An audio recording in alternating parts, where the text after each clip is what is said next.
Terus ini ada kata-katanya kayak ini kan udah kata-kata mau maki-maki ya. Ini juga kalau di bahasa Indonesia juga bisa. Kalau misalkan nanti teman-teman gunakan buat di API-nya bahasa Indonesia juga bisa kayak gini.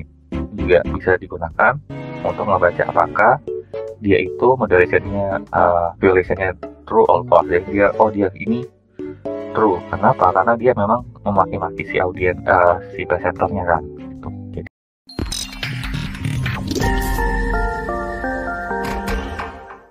kalau beberapa hari sebelumnya kita sudah belajar terkait API dari OpenAI kan. Mulai dari pengertiannya, apa beda dengan ChatGPT, kemudian kita ada contoh-contoh sederhananya, completion, single completion, multiple completion, gitu ya, kayak chatbot dan sebagainya. Sekarang kita akan lihat lebih dalam dari aplikatif OpenAI sendiri. Jadi kita akan mengenal dengan text moderation. Apa itu text moderation? Jadi kalau misalkan ada kata-kata yang harus disensor, ya tanda kutip disensor, itu kita bisa bantuan dari ChatGPT, yaitu API-nya OpenAI, gitu ya, untuk melakukan sensor dari kata-kata tersebut. Jadi bisa diidentifikasi, gitu ya. Termasuk kita juga akan melihat dari segi aplikatif lainnya. Nah, apa yang kita pelajari? Pertama kita akan mengenal dari apa itu text moderation, terus habis itu memulai membuat moderation request di API OpenAI. Lanjut ke bagaimana mengutilize API OpenAI untuk audio. Jadi kalau misalkan teman-teman yang lagi berkecimpung di audio, teman-teman bisa nonton video ini lebih detail terkait bagaimana mengutilize Whisper, terus melakukan transcribe dan melakukan translate dari non-English ke English. Contohnya seperti itu. Oke, nggak usah lama lagi, mari kita coba explore untuk sesi kali ini. Yuk kita explore. Nah, di text moderation sebenarnya ada beberapa hal yang harus teman-teman ketahui. Kenapa ini perlu? Karena biasanya ada namanya inappropriate content. Artinya ada teks-teks, misalkan contoh yang violence atau hate speech yang biasanya tersebar. Kalau misalkan lagi live stream, terus tiba-tiba ada orang-orang yang mengatai si streamernya gitu. Biasanya itu kan harusnya nggak boleh ditampilkan ke publik kan, harus di report atau dihilangkan gitu. Biasanya kalau dulu aku pernah dengar ada pekerjaan tuh yang apa ya, kalau ada lagi live streaming, mendelete-nya itu manual satu-satu orang, ada orangnya tuh di belakangnya. Jadi kayak lagi live streaming apa namanya, kayak Facebook contohnya, terus ada orang di belakangnya tuh, di belakang Facebook, orang beneran ya, ada orang tuh yang kalau misalnya lagi live streaming itu dia akan mantau nih, oh ini ada hate speech, dia langsung dilihat hate speech gitu. Jadi dilihat one by one oleh human. Makanya kalau kita manual ini akan memakan waktu kan, kita mau report pas satu. Nah,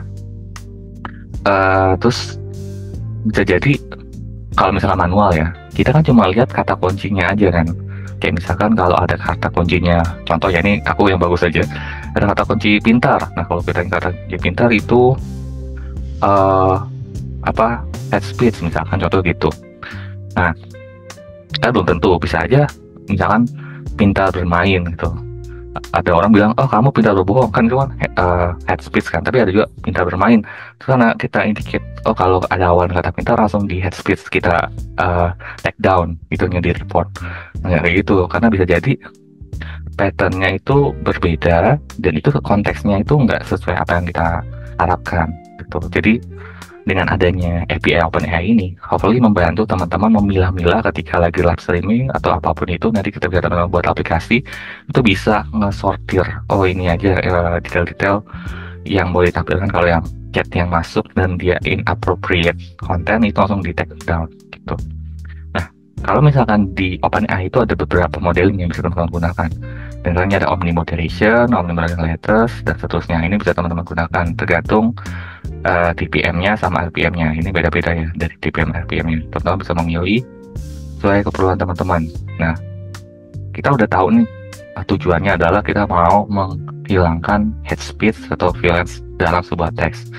Langkah-langkahnya seperti apa sih? Sama kayak sebelumnya, di waktu di chat completion, kita akan melakukan request dulu. Nah, request di awal adalah teman-teman masukin nama modelnya di sini. Dan tapi di sini tulisnya moderation ya. Moderation. Terus habis itu modelnya apa, terus inputnya itu kita masukin nih contohnya. Nah kalau misalkan kita baca kayak gini, ini apa, head speech nggak sih? Padahal di sini ada kata killer ya. Ini head speech nggak, karena konteksnya ini dia memuji si presenternya, bukan dia menjelek-jelekan si presenter. Makanya di flag-nya itu adalah false ketika kita cek responnya. Nah kita lihat detailnya. dari membedah requestnya itu seperti apa. Nah, di dalam output dari moderation, ini inputnya itu adalah teksnya, teks yang diinput ya teman-teman di sini. Nanti dia akan memplay. Nah, di dalam ini ada responnya. Ada pertama adalah kategoris. Kategoris adalah indikator kategori violation. Jadi ada harassment threatening, terus self harm dan seterusnya. Ini ada berapa kategorinya. Dia akan ngasih tahu true or false-nya. Terus ada kategori score. Kategori score-nya itu score-nya nilai confidence violation-nya. Jadi kalau semakin besar itu semakin yakin kalau itu adalah true atau violation. Seperti itu. Oke, kalau misalnya teman-teman perhatian sini kebanyakan false kan, karena memang nggak begitu besar nih indikatornya. Gitu. Karena kan ini 0,00 sekian ya, karena 0,8 terus ini, jadi dia positif sebenarnya. Nah, terus kalau kita flag, ini indikator dia itu violation atau enggak, maka dia akan outputnya adalah true or false. Jadi sebenarnya teman-teman bisa ngambil dari flagnya aja sih. Flag ini akan menyimpulkan dari kategori sama kategori score itu dia moderationnya itu violation atau enggak gitu. Nah, ketika memulai request ini, teman-teman pastikan ngambil dari yang di sini. Jadi kalau mengambil flagnya aja result terus ambil itu flagnya gitu. Kalau misalnya mengambil kategoris, tinggal diganti aja di sini, ganti kategoris gitu ya, sesuai apa yang kebutuhan di sini. Ini ada kategoris, ada kategori score sama flag gitu. Nah, ketika memulai membangun moderationnya, teman-teman bisa nih, ini kategori skornya. Di nilai kategori skornya itu ada nilai confidence violation. Semakin besar artinya violation semakin tinggi. Dan ini bukan sebuah probability ya. Sekali lagi, ini bukan probability, bukan kayak 0,1 itu probability-nya kecil ini, tapi ini lebih ke scoringnya. Nah, makanya teman-teman perlu menyiapkan threshold-nya. Contohnya, kalau misalkan lebih dari 10 threshold-nya ya, itu udah inappropriate. Tapi kalau kurang dari 10 itu masih appropriate, jadi masih oke gitu. Nah, ini beda-beda step use case. Nah, ini bisa digali ketika teman-teman nanti testing menggunakan API OpenAI ini. Terus teman-teman ingest aja data-datanya, terus evaluasi day by day, lihat polanya, teman-teman masukin. Oh, kalau ini ternyata dia itu indikatornya harus di threshold berapa untuk dikatakan inappropriate gitu. Nah, oke. Selanjutnya membangun model request ini cukup gampang banget. Jadi teman-teman siapin aja teksnya. Teks sebagai inputannya seperti apa. Terus masukin respon. Client itu udah terhubung oleh secret key-nya teman-teman ya. Terus moderation, create, terus masukin modelnya apa di sini. Terus input teksnya dimasukin ke sini. Input. Nanti dia ngambil resultnya flagnya di sini. Nah, bagi teman-teman yang baru dengerin video hari ini, teman-teman bisa nonton dari video pertama tentang OpenAI. Jadi situ udah dibahas dari basic request, gimana sih kita mengambil secret key-nya sampai kita bisa membangun respon di bagian moderation ini. Jadi bisa nonton di video sebelumnya. Di sebelumnya ada terkait detail seperti itu. Termasuk kita bisa gunakan basic request-nya, terus kita bisa bikin basic completion, bisa check completion sampai di sekarang di moderation request. Tuh. Nah, terus ini ada kata-katanya kayak ini kan udah kata-kata memaki-maki ya. Ini juga kalau di bahasa Indonesia juga bisa. Kalau misalkan nanti teman-teman gunakan buat di API-nya bahasa Indonesia juga bisa kayak gini.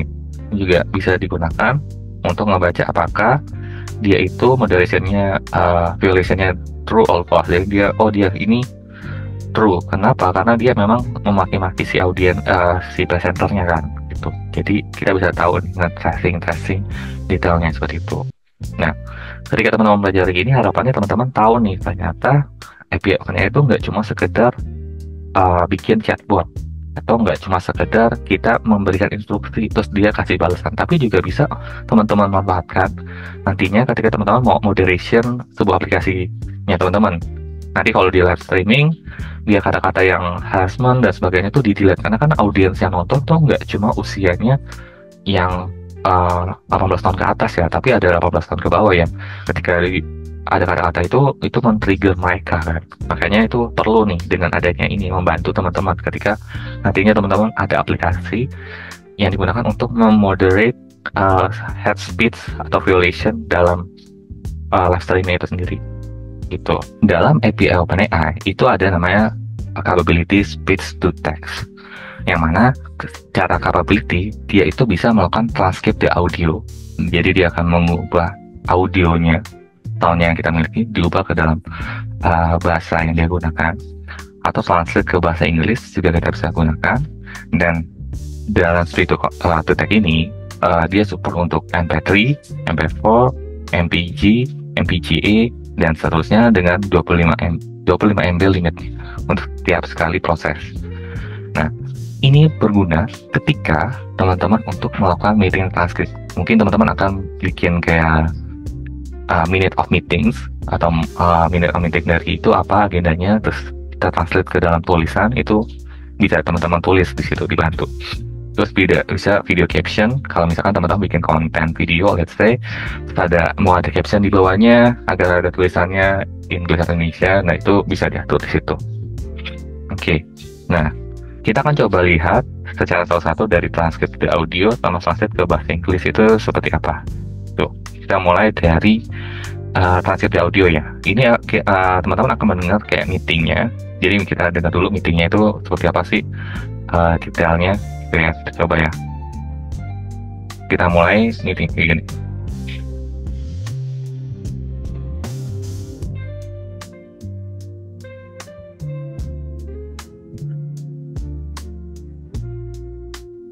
Nah, kalau misalnya teman-teman perhatikan ya, apa yang ada di teksnya ini kita input dulu nih ke dalam kita baca audio file. Jadi ketika teman-teman menggunakan audio ini dibaca dulu di audio filenya, di open, terus di read datanya. Nah, kalau udah baru dimasukin. Kalau misalnya di API OpenAI, teman-teman cukup masukin kliennya. Klien itu pakai secret key-nya teman-teman. Terus audio, terus transcription, create, modelnya teman-teman pilih pakai Whisper. Terus filenya masukin ke sini. Nanti dia akan menerjemahkan dalam bentuk tulisan. Yang tadi teman-teman dengarkan itu udah tahu nih. Dia nulis ini. Good morning everyone, thanks for joining today's meeting. Let's get started, bla bla bla bla, sampai dia selesai. Jadi dia akan mentranscription teks audio yang udah kita dengarkan tadi, gitu.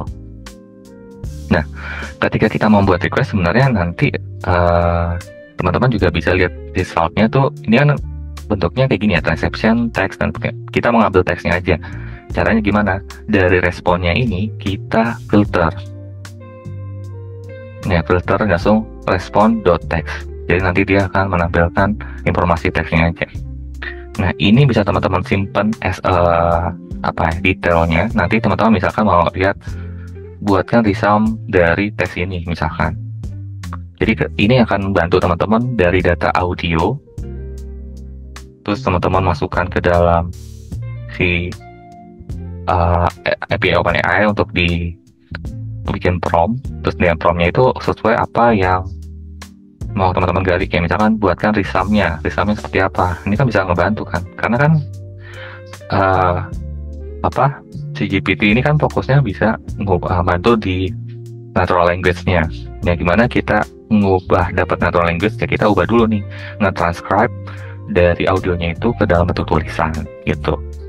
Nah, yang kedua, kita lihat tools dari speech to text-nya ini nggak hanya cuma mengubah audionya ke dalam tulisan, tapi kita juga bisa mengubah non-English ke menjadi English.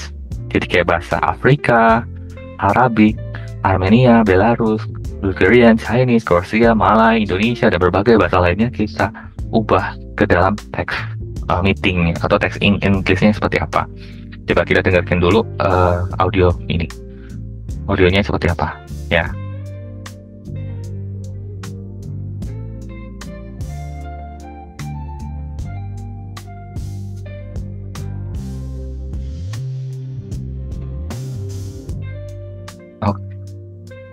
Oke, itu adalah audio yang kita input dengan dari bahasa Chinese ya. Kita pengen dia itu bisa menyimpulkan informasi apa yang ada dalam ini dan diubah ke dalam teks dalam bahasa Inggris agar mudah dipahami. Nah, caranya bedanya kalau sebelumnya kita pakai namanya transcription. Kalau misalnya teman perhatikan di sebelumnya itu pakai transcription ya di sini. Nih, dia transcription. Nah, kalau yang mengubah ke bahasa Inggris, teman-teman teman-teman bisa pakai translation.create. Nah, terus habis itu modelnya Whisper, terus file audionya dimasukkan ke sini. Nanti teman-teman tinggal mau nampilin resultnya di respond.txt gitu. Nah, buat teman-teman yang belum mengikuti video sebelumnya, hopefully teman-teman harus nonton dulu dari yang pertama. Yang pertama kita bahas tentang basic request, terus basic completion, chat completion, terus moderation completion, sampai sekarang nih audio completion. Itu. Dengan itu kan di requestnya dulu teman-teman harus tentuin namanya kliennya dulu kan. Nah, klien ini diisi oleh secret key teman-teman yang ngambil dari OpenAI. Nah, API-nya kita tarik, kita ambil modelnya OpenAI itu yang fokus ke audio. Nanti audio ini akan menerjemahkan informasi audio apa yang kita miliki, terus dia ubah, baik itu melakukan transcription ataupun melakukan translate gitu. Secara detail ini ininya codingannya nanti hari ini kita nggak exercise detail codingannya, nanti kita akan exercise di capstone project yang akan teman-teman kerjakan gitu. Oke, itu dulu teman-teman materi hari ini. Hopefully teman-teman tahu penerapannya API OpenAI itu nggak cuma sekedar bikin chatbot atau hanya nggak sekedar cuman ya udah kita kasih instruksi dia jawab banyak gitu, tapi bisa banyak gitu. Bahkan computer vision pun bisa, kayak teman-teman punya foto terus dia menerjemahkan, itu juga bisa, ataupun punya audio dan sebagainya gitu. Teman-teman mungkin yang license GPT berbayar pasti nggak asing, di GPT itu banyak kan tools-toolsnya, itu kita bisa pakai sebagai API-nya kita teman-teman. Apalagi teman-teman bisa bikin aplikasi tersendiri, jadi teman-teman konekin API dari OpenAI API-nya, terus teman-teman buat aplikasi sendiri, kayak misalkan buat ngedeteksi penerjemah dan sebagainya. Itu bisa teman-teman lakukan dengan menggunakan koneksi dari OpenAI dan dikoneksikan dengan API itu sendiri, seperti itu. Oke, itu dulu teman-teman. Thank you. Sampai ketemu di next session dan sampai jumpa. See ya. Thank you buat teman-teman yang udah nonton dari awal sampai akhir. Semoga apa yang aku bagikan bermanfaat buat teman-teman utilize penggunaan API OpenAI di lingkungan teman-teman. Pembelajaran kita nggak berhenti di sini, kita akan terus belajar lagi terkait AI di setiap hari Jumat. So, jangan lupa like, subscribe, dan kalau misalkan teman-teman ada yang mau tanyakan, boleh drop di bawah ya di komen ya. Mari kita belajar bareng-bareng terkait AI. Sekian dari aku untuk sesi kali ini, sampai ketemu di sesi selanjutnya. See ya!